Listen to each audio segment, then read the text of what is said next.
previous court hearing that we had in contempt, that he had made statements that he was didn't pay for Hope's plane ticket because he was providing her with a ticket to come home for the summer for an extended stay, which he hasn't. In fact, I just purchased her a ticket to come home next week.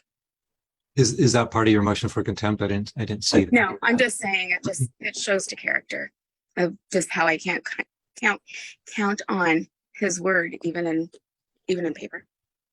Okay. All right. Thank you, Ms. Wanzer. Mr. Randall, what's your perspective on the two issues? Or I guess the one issue on the medical expenses, because I think the travel graduation expenses, there's no order that requires that. So I'm denying that motion for the contempt of that portion. So the focus is on the medical expenses at this point. Yes, sir. So I provide insurance. I will continue to provide health insurance for Hope, my daughter, as long as I can keep her covered. But I had told her previously to schedule a doctor's appointment when she had first told me that she was having some pains. I was not like, whatever. I told her to go see our family doctor and schedule an appointment. Hope is a procrastinator and didn't do that immediately. So a day or two after, she had scheduled an appointment after talking with her mom. She never made it to that appointment because she went to the emergency room that evening. I kind of had a conversation with Hope after returning from the emergency room, just letting her know that, the costs are going to be exorbitant because you went to the emergency room.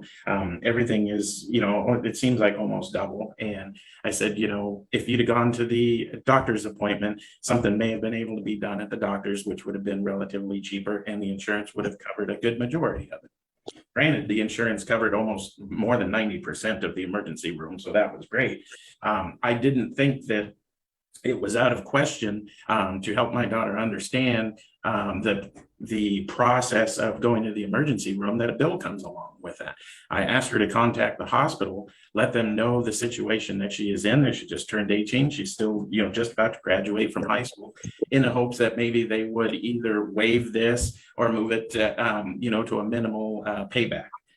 That was my ultimate hope for it, Your Honor. And in asking Hope to take charge of that, it was, she would like to be treated as an adult. And, with the treatment of, asking to be treated like an adult comes this responsibility. So I asked her to take care of it. Next thing I know, I'm being served with papers as far as the contempt hearing here. Okay, thank you. Let me ask you, if I may.